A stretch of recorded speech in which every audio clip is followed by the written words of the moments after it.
शुरुआत करांगे ਵੱਡੀ ਖਬਰ ਤੋਂ। ਵੱਡੀ ਖਬਰ ਰਾਮ ਰਹੀਮ ਦੇ ਨਾਲ ਜੁੜੀ ਹੋਈ ਹੈ। ਰਾਮ ਰਹੀਮ ਨੂੰ ਲੈ ਕੇ ਵੱਡੀ ਖਬਰ ਹੈ ਕਿ ਰਾਮ ਰਹੀਮ ਨੂੰ 21 ਦਿਨਾਂ ਦੀ ਫਰਲੋ ਮਿਲੀ ਹੈ।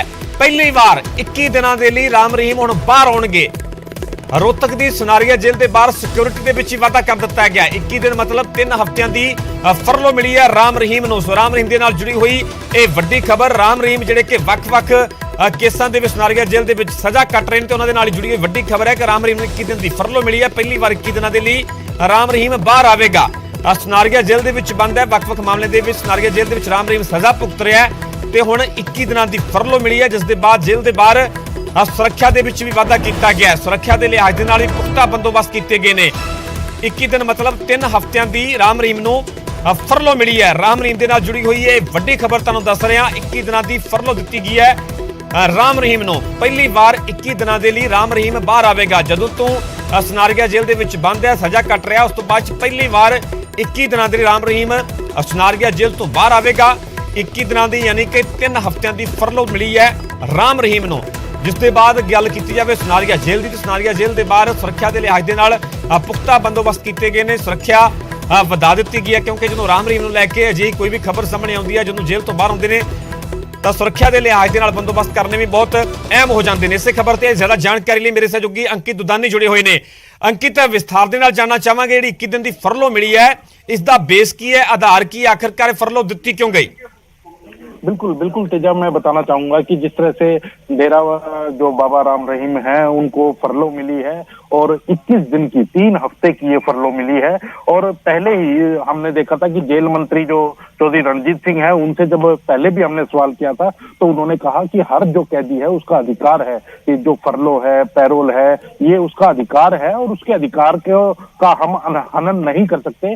एक मानवाधिकार के तहत आता है कि कोई भी कैदी है उसका ये अधिकार है कि फरलो मिलना या पैरोल मिलना वो उसका अधिकार है। तो कहीं ना कहीं लेकिन देखने की बात यह भी है कि 2017 में जब सजा हुई थी और उसके बाद से लगातार कोई फरलो नहीं मिली, कोई पैरोल नहीं मिली। लेकिन अब जब पंजाब इलेक्शन आया है और पंजाब इलेक्शन बिल्कुल सिर के ऊपर है और 20 तारीख को जब वोटिंग होनी है तब जाकर के फरलो मिली है। तो कहीं ना कहीं बीजेपी की सरकार से जोड़ करके कहीं ना कहीं जो राजनीतिक हैं वो इस बात को देख रहे हैं कि इस समय पे फरलो मिलना तो वो कहीं ना कहीं चुनाव को लेकर के ध्यान में आता है। क्योंकि पंजाब के अंदर अगर बात करें तो पंजाब में जो गुरमीत राम रहीम है उनका एक बड़ा प्रभाव पंजाब के अंदर है और 40 से ज्यादा सीटें ऐसी है जहां इनका प्रभाव है, तो उसको लेकर भी ध्यान में आता है। क्योंकि हमने अभी पिछले दिनों ही देखा था कि जैसे ही पंजाब का चुनाव डिक्लेयर हुआ उसके तुरंत बाद जो राजनेता थे, वो जो उम्मीदवार हैं,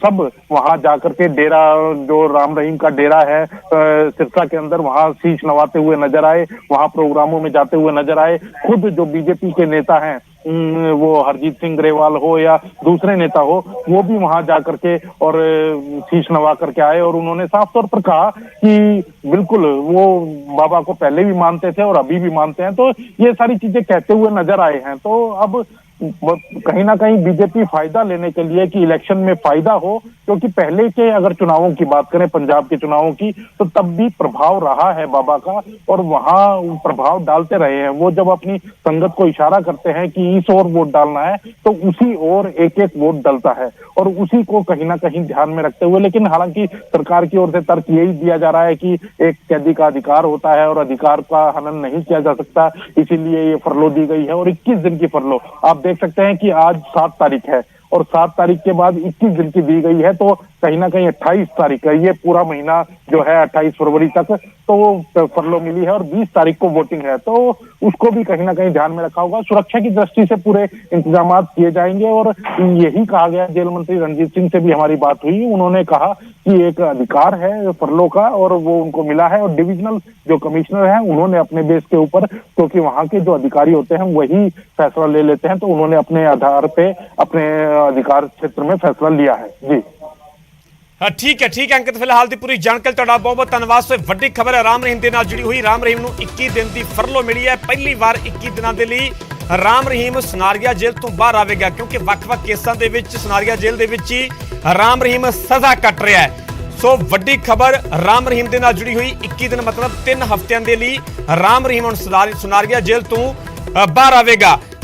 ਸਿਰਸਾ ਤੋਂ ਸਾਡੇ ਸਹਿਯੋਗੀ ਨਕਲ ਦਸੂਜਾ ਜੁੜੇ ਹੋਏ ਨੇ। ਸਿਰਸਾ ਆਪਣੇ ਆਪ ਦੇ ਵਿੱਚ ਬਹੁਤ ਖਾਸ ਹੈ ਕਿਉਂਕਿ ਸਿਰਸਾ ਦੇ ਵਿੱਚ ਹੀ ਡੇਰਾ ਤੇ ਇਸੇ ਹੀ ਡੇਰੇ ਦੇ ਮੁਖੀ ਨੇ ਰਾਮ ਰਹੀਮ।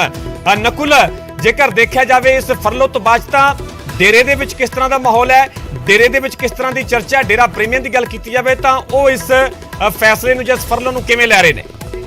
ਜੀ ਬਿਲਕੁਲ, ਜੇਕਰ ਡੇਰਾ ਪ੍ਰੇਮੀਆਂ ਦੀ ਗੱਲ ਕੀਤੀ ਜਾਵੇ ਤਾਂ ਖੁਸ਼ੀ ਦਾ ਮਾਹੌਲ ਡੇਰਾ ਪ੍ਰੇਮੀਆਂ ਦੇ ਵਿੱਚ ਹੈ, ਲੇਕਿਨ ਹਾਲੇ ਜਿਹੜੀ ਐਡਮਿਨਿਸਟ੍ਰੇਟਿਵ ਵੱਲੋਂ ਕੋਈ ਸੂਚਨਾ ਨਹੀਂ ਦਿੱਤੀ ਗਈ ਹੈ ਕਿਉਂਕਿ ਡੇਰਾ ਦੇ ਜੇ ਸ਼ਰਧਾਲੂ ਨੇ ਉਹ ਇੱਕ ਦੂਜੇ ਨੂੰ ਵਧਾਈਆਂ ਜ਼ਰੂਰ ਦੇ ਰਹੇ ਨੇ, ਲੇਕਿਨ ਇੱਕ ਗੱਲ ਇਹ ਹੈ ਕਿ ਆਰਡਰ ਦਾ ਇੰਤਜ਼ਾਰ ਕੀਤਾ ਜਾ ਰਿਹਾ ਹੈ ਕਿ ਆਰਡਰ ਕੀ ਹੋਇਆ ਹੈ। 21 ਦਿਨ ਦੀ ਜਿਹੜੀ ਫਰਲੋ ਮਿਲੀ ਹੈ ਉਹਦੇ ਵਿੱਚ ਡੇਰਾ ਪ੍ਰਮੁੱਖ ਗੁਰਮੀਤ ਰਾਮ ਰਹੀਮ ਨੂੰ ਕਿੱਥੇ ਜਾਣ ਦੇ ਆਦੇਸ਼ ਦਿੱਤੇ ਨੇ, ਇਸ ਚੀਜ਼ ਦਾ ਇੰਤਜ਼ਾਰ ਹੋ ਰਿਹਾ ਹੈ। ਲੇਕਿਨ ਡੇਰਾ ਸੱਚਾ ਸੌਦਾ ਦੇ ਵਿੱਚ ਇਸ ਵੇਲੇ ਸਤਸੰਗ ਚੱਲ ਰਿਹਾ ਹੈ ਔਰ ਸੰਗਤ ਜਿਹੜੀ ਹੈ ਇੱਕ ਦੂਜੇ ਨੂੰ ਵਧਾਈਆਂ ਦੇ ਰਹੀ ਹੈ। ਇਸ ਤਰ੍ਹਾਂ ਦੀ ਹਾਲਾਂਕਿ ਡੇਰਾ ਦੇ ਮੈਨੇਜਮੈਂਟ ਵੱਲੋਂ ਆਈ ਕਿਹਾ ਗਿਆ ਹੈ ਕਿ ਜਦੋਂ ਤੱਕ ਕੋਈ ਅਥਾਰਟੀ ਵੱਲੋਂ ਕੋਈ ਲੈਟਰ ਨਹੀਂ ਆਉਂਦਾ ਫਰਲੋ ਨੂੰ ਲੈ ਕੇ, ਉਦੋਂ ਤੱਕ ਕਿਸੇ ਤਰ੍ਹਾਂ ਦੀ ਕੋਈ ਪੁਖਤਾ ਜਾਣਕਾਰੀ ਨਾ ਮੰਨੀ ਜਾਵੇ। ਲੇਕਿਨ ਫਿਰ ਵੀ ਜਿਹੜੇ ਡੇਰਾ ਸ਼ਰਧਾਲੂ ਨੇ ਉਹ ਡੇਰੇ ਦੇ ਵਿੱਚ ਧੀਰੇ ਧੀਰੇ ਕਰਕੇ ਜੁਟਨੇ ਸ਼ੁਰੂ ਹੋ ਗਏ ਨੇ, ਸਤਸੰਗ ਚੱਲ ਰਿਹਾ ਹੈ, ਲੇਕਿਨ ਹਲੇ ਇਸ ਤਰ੍ਹਾਂ ਦੀ ਕੋਈ ਸੈਲੀਬ੍ਰੇਸ਼ਨ ਦੀ ਖਬਰ ਨਹੀਂ ਨਿਕਲ ਕਰ ਆ ਰਹੀ ਕਿਉਂਕਿ ਹੁਣੇ ਹੀ ਮੀਡੀਆ ਚੈਨਲਸ ਦੇ ਵੱਲੋਂ ਹੀ ਜਿਹੜਾ ਡੇਰਾ ਮੈਨੇਜਮੈਂਟ ਹੋਵੇ ਜਾਂ ਡੇਰਾ ਸ਼ਰਧਾਲੂ ਹੋਣ ਉਹਨਾਂ ਨੂੰ ਇਸ ਤਰ੍ਹਾਂ ਦੀ ਸੂਚਨਾ ਮਿਲੀ ਹੈ ਕਿ ਡੇਰਾ ਪ੍ਰਮੁੱਖ ਗੁਰਮੀਤ ਰਾਮ ਨੂੰ ਫਰਲੋ ਮਿਲ ਗਈ ਹੈ, ਲੇਕਿਨ ਡੇਰੇ ਦੇ ਵਿੱਚ ਇਸ ਵੇਲੇ ਸਤਸੰਗ ਚੱਲ ਰਿਹਾ ਹੈ। ਮੈਂ ਡੇਰਾ ਸੱਚਾ ਸੌਦਾ ਦੇ ਬਿਲਕੁਲ ਗੇਟ ਦੇ ਬਾਹਰ ਮੌਜੂਦ ਹਾਂ, ਜਿੱਥੇ ਇੱਥੇ ਜਿੰਨੇ ਵੀ ਡੇਰੇ ਦੇ ਸ਼ਰਧਾਲੂ ਆ ਰਹੇ ਨੇ ਉਹ ਇੱਕ ਦੂਜੇ ਨੂੰ ਵਧਾਈਆਂ ਜ਼ਰੂਰ ਦੇ ਰਹੇ ਨੇ, ਲੇਕਿਨ ਹਾਲੇ ਇਸ ਤਰ੍ਹਾਂ ਦਾ ਕੋਈ ਸੈਲੀਬ੍ਰੇਸ਼ਨ ਦਾ ਕੋਈ कार्यक्रम नहीं दिख रहा क्योंकि इंतजार सारे यही है कि किस तरह की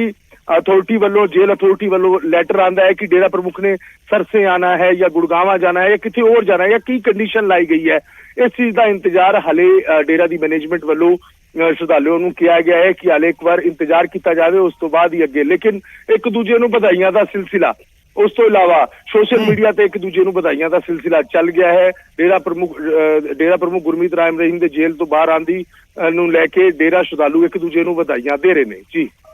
ਅੱਛਾ ਨਕੁਲ, ਜੇਕਰ ਹਰਿਆਣਾ ਦੀ ਸਿਆਸਤ ਦੇ ਲਿਹਾਜ਼ ਦੇ ਨਾਲ ਗੱਲ ਕੀਤੀ ਜਾਵੇ ਤਾਂ ਵਿਰੋਧੀਆਂ ਪਾਰਟੀਆਂ ਦੇ ਵੱਲੋਂ ਇਸ ਫਰਲੋ ਨੂੰ ਕਿਵੇਂ ਵੇਖਿਆ ਜਾ ਰਿਹਾ ਕਿਉਂਕਿ ਇੱਕ ਪਾਸੇ ਪੰਜਾਬ ਦੇ ਵਿੱਚ ਚੋਣਾਂ ਨੇ, ਪੰਜਾਬ ਦੇ ਨਾਲ ਪੰਜਾਬ ਸਣੇ 5 ਸੂਬਿਆਂ ਦੇ ਵਿੱਚ ਚੋਣਾਂ ਨੇ ਤੇ ਐਨ ਇਸ ਮੌਕੇ ਅਜਿਹਾ ਫੈਸਲਾ ਲੈਣਾ ਵੱਖ-ਵੱਖ ਸਿਆਸੀ ਪ੍ਰਤੀਕਰਮਾਂ ਦੀ ਗੱਲ ਕੀਤੀ ਜਾਵੇ ਤਾਂ ਕੋਈ ਬੋਲਣ ਨੂੰ ਤਿਆਰ ਹੈ ਜਾਂ ਕੁਝ ਹੋਰਨਾਂ ਪਾਰਟੀਆਂ ਨੂੰ ਕੁਝ ਕਿਹਾ ਜਾ ਰਿਹਾ? देखो हुणे परमिंदर हुणे ही खबर ये निकल कर आई है, हाले कोशिश करांगे गलबात करांगे जेडे बाकी सियासी दल के नेता ने उन्होंने की कहना है। हालांकि मैनू नहीं लगता कि कोई इस तरह की कोई बयान दिता जाए क्योंकि डेरे के वोट बैंक से सारे राजनीतिक सियासी दलों की नज़र जरूर होंदी है, तो वो भी किते ना किते डेरा प्रमुख नूं जिहड़ी फरलो मिली है उस ते किसी तरह की कोई अपोज करते नजर आन। लेकिन हाले असीं गलबात करांगे जिहड़े विपक्षी दल के सियासी दल के नेता ने। अगर कांग्रेस की गल की जाए तो कांग्रेस के नेता भी भले ही हरियाणा हो या पंजाब हो इनू अपोज नहीं करेंगे क्योंकि उन्होंने भी डेरा श्रद्धालुओं के वोट पंजाब दे विच चाहिए ने। INLD की गल की जाए वो भी मैनू नहीं लगता कि इस चीज नू अपोज करन। हालांकि की स्ट्रेटेजी होगी वो तो उन्होंने जो बयान लिते जाएंगे उदों ही पता लगूगा क्योंकि चुनावी माहौल है। उत्तर प्रदेश चुनाव होन, उत्तर प्रदेश दे विच भी डेरा दे वोटर ने, तो मैनू लगता नहीं कि इस तरह की कोई अपोज हाले कोई पॉलिटिकल लीडर करे, लेकिन फिर भी जो उन्होंने बयान आएंगे उस तो बाद ही पता लगूगा कि की होंदा है। ते चुनावी माहौल है, हो नहीं सकता कि कोई इस तरह की कोई बयानबाजी करे। फिलहाल इंतजार बयाना का ही रहूगा। हुण तो कुछ देर बाद असीं डेरे ते बाहर दी तस्वीरां भी विखावांगे ते कोशिश करांगे डेरा दे श्रद्धालुओं नाल गलबात करन दी कि उन्हां दा इस फरलो नूं लैके की कहना है जी। हाँ ठीक है नकुल, फिलहाल दी पूरी जानकारी तुहाडा बहुत बहुत धन्नवाद। तो साडे नाल डेरे दे सियासी विंग दे चेयरमैन राम सिंह जुड़ चुके हैं। राम सिंह तुहाडा स्वागत है न्यूज़ 18 पंजाब ते। एक खबर हुण सामने आई है कि राम रहीम 21 दिन की फरलो ते सुनारिया जेल तो बाहर आउणगे, पहला प्रतिक्रम की है तुहाडा? कौन बराड़ साहब बोल रहे हैं? हाँ परमिंदर तेजा गल कर रहे हैं जी। जी वैसे ना मेरे हजे ध्यान च ही नहीं है गल, मैं थोड़ा बाहर गया होया जी, मैनू ये पूरी गल तो नहीं पता अजे, मैनू पता लग लैंदे मैं फिर गल करवांगा। नहीं तुहानूं मैं दस रहा कि 21 दिन की फरलो मिली है राम रहीम नूं ते इस फैसले नूं राम रहीम क्योंकि सुनारिया जेल दे विच जदों तों सज़ा कट रहे ने पहली बार 21 दिन दे लई राम रहीम बाहर आवेगा। अजे थोड़ा तुसीं कुछ कह सको इस फैसले ते कोई प्रतिक्रम दे सको? चलो मैं तो यही कहूँगा भी बहुत वधिया गल है ਪਰੋਲ ਮਿਲ ਗਈ 21 ਦਿਨ ਦੀ। ਇਹ ਤਾਂ ਵੈਸੇ ਪਰੋਲ ਤਾਂ ਸਭ ਨੂੰ ਹੀ ਮਿਲਦੀ ਹੈ, ਇਹ ਤਾਂ ਇੱਕ ਕਾਨੂੰਨ ਦੇ ਵਿੱਚ ਹੀ ਹੈ ਵੀ ਪਰੋਲ ਮਿਲਣੀ ਜਾਂ ਲੈਣੀ। ਚਲੋ ਮੈਂ ਤਾਂ ਫਿਰ ਵੀ ਧੰਨਵਾਦ ਕਰਦਾ, ਬਹੁਤ ਵਧੀਆ ਗੱਲ ਹੈ ਜਿਹੜੀ ਪਰੋਲ ਮਿਲ ਗਈ 21 ਦਿਨ ਦੀ। ਪਰ ਰਾਮ ਸਿੰਘ ਜੀ, ਪੈਰੋਲ ਉਸ ਵੇਲੇ ਮਿਲੀ ਹੈ ਕਿਉਂਕਿ ਟਾਈਮਿੰਗ ਨੂੰ ਜੇਕਰ ਦੇਖੀ ਜਾਵੇ ਤਾਂ ਪੰਜਾਬ ਦੇ ਵਿੱਚ ਚੋਣਾਂ ਨੇ, ਯੂਪੀ ਦੇ ਵਿੱਚ ਚੋਣਾਂ ਨੇ, ਇਹਨਾਂ ਦੋਵਾਂ ਸੂਬਿਆਂ ਦੇ ਸਣੇ 5 ਸੂਬਿਆਂ ਦੇ ਵਿੱਚ ਚੋਣਾਂ ਹੋ ਰਹੀਆਂ ਤੇ ਐਨ ਉਸ ਮੌਕੇ ਇਹ ਫੈਸਲਾ ਲੈਣਾ ਜੇਲ੍ਹ ਪ੍ਰਸ਼ਾਸਨ ਦਾ। ਨਹੀਂ ਦੇਖੋ, ਚੋਣਾਂ ਦੀ ਗੱਲ ਅਲੱਗ ਹੈ, ਚੋਣਾਂ ਤਾਂ ਆਉਂਦੀਆਂ ਜਾਂਦੀਆਂ ਰਹਿੰਦੀਆਂ ਨੇ। ਜਿਹੜੀ ਪਰੋਲ ਮਿਲਣਾ, ਪਰੋਲ ਤਾਂ 2-3 ਵਾਰੀ ਪਹਿਲਾਂ ਵੀ ਮੰਗ ਚੁੱਕੇ ਆ, ਹੁਣ ਵੀ ਉਹ ਐਪਲੀਕੇਸ਼ਨ ਲੱਗੀ ਵੀ ਸੀਗੀ, ਪਰ ਇਹਦਾ ਚੋਣਾਂ ਨਾਲ ਤਾਂ ਕੋਈ ਸੰਬੰਧ ਨਹੀਂ ਹੈ, ਪਰੋਲ ਮਿਲਣਾ ਜਾਂ ਪਰੋਲ ਦੇਣਾ। ਰਾਮ ਸਿੰਘ ਜੀ, ਤੁਸੀਂ ਦੱਸ ਸਕੋ ਕਿ ਪੈਰੋਲ ਤੋਂ ਬਾਅਦ, ਫਰਲੋ ਤੋਂ ਬਾਅਦ ਜੇਕਰ ਗੱਲ ਕੀਤੀ ਜਾਵੇ ਤਾਂ ਰਾਮ ਰਹੀਮ ਦਾ ਕੀ ਅੱਗੇ ਦਾ ਪ੍ਰੋਗਰਾਮ ਰਹਿਣ ਵਾਲਾ ਹੈ? ਕਿੱਥੇ ਕਿੱਥੇ ਰਾਮ ਰਹੀਮ ਜਾਵੇਗਾ 21 ਦਿਨਾਂ ਦੇ ਦੌਰਾਨ?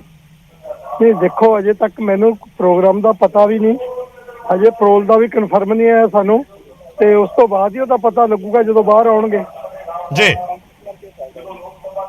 ਠੀਕ ਹੈ ਰਾਮ ਸਿੰਘ, ਤੁਹਾਡਾ ਬਹੁਤ ਬਹੁਤ ਧੰਨਵਾਦ ਸਾਡੇ ਨਾਲ ਜੁੜਨ ਵਾਸਤੇ। ਸੋ ਰਾਮ ਰਹੀਮ ਦੇ ਨਾਲ ਜੁੜੀ ਇਹ ਵੱਡੀ ਤਹਿਮ ਖਬਰ ਹੈ। ਰਾਮ ਰਹੀਮ ਨੂੰ 21 ਦਿਨ ਦੀ ਫਰਲੋ ਮਿਲੀ ਹੈ, ਪਰ ਜੇਕਰ ਟਾਈਮਿੰਗ ਦੀ ਗੱਲ ਕੀਤੀ ਜਾਵੇ, ਸਮੇਂ ਦੀ ਗੱਲ ਕੀਤੀ ਜਾਵੇ ਤਾਂ ਪੰਜਾਬ ਦੇ ਵਿੱਚ 2022 ਦਾ ਸਿਆਸੀ ਅਖਾੜਾ ਪੂਰੀ ਤਰ੍ਹਾਂ ਪੱਕਿਆ ਹੋਇਆ ਹੈ। ਵੱਖ-ਵੱਖ ਸਿਆਸੀ ਪਾਰਟੀਆਂ ਦੇ ਆਗੂ ਡੇਰੇ ਦੇ ਵਿੱਚ ਟੁਕਰੇ ਨੇ ਤੇ ਕਿਤੇ ਨਾ ਕਿਤੇ ਵੋਟ ਬੈਂਕ ਤੇ ਵੀ ਨਜ਼ਰ ਹੈ ਵੱਖ-ਵੱਖ ਸਿਆਸੀ ਪਾਰਟੀਆਂ ਦੀ, ਕਿਉਂਕਿ ਗੱਲ ਕੀਤੀ ਜਾਵੇ ਡੇਰਾ ਸਿਰਸਾ ਦੀ ਤਾਂ ਇਸ ਡੇਰੇ ਦਾ ਮਾਲਵਾ ਖੇਤਰ ਦੇ ਵਿੱਚ ਇੱਕ ਵੱਡਾ ਵੋਟ ਬੈਂਕ ਹੈ, ਵੱਡਾ ਆਧਾਰ ਹੈ। ਤੇ ਜਦੋਂ ਵੀ ਚੋਣਾਂ ਨੇੜੇ ਆਉਂਦੀਆਂ ਨੇ ਹਰ ਪਾਰਟੀ ਦੇ ਵੱਲੋਂ ਕੋਸ਼ਿਸ਼ ਕੀਤੀ ਜਾਂਦੀ ਹੈ ਕਿ ਕਿਵੇਂ ਨਾ ਕਿਵੇਂ ਜਿਹੜਾ ਡੇਰੇ ਦੇ ਵੋਟ ਬੈਂਕ ਨੂੰ ਆਪਣੇ ਹੱਕ ਦੇ ਵਿੱਚ ਲਿਆਂਦਾ ਜਾਵੇ। ਤੇ ਉਸ ਵੇਲੇ ਇਹ ਜੇਲ੍ਹ ਪ੍ਰਸ਼ਾਸਨ ਦੇ ਵੱਲੋਂ ਫੈਸਲਾ ਲਿਆ ਗਿਆ ਕਿ 21 ਦਿਨ ਦੀ ਫਰਲੋ ਤੇ ਰਾਮ ਰਹੀਮ ਬਾਹਰ ਆਵੇਗਾ।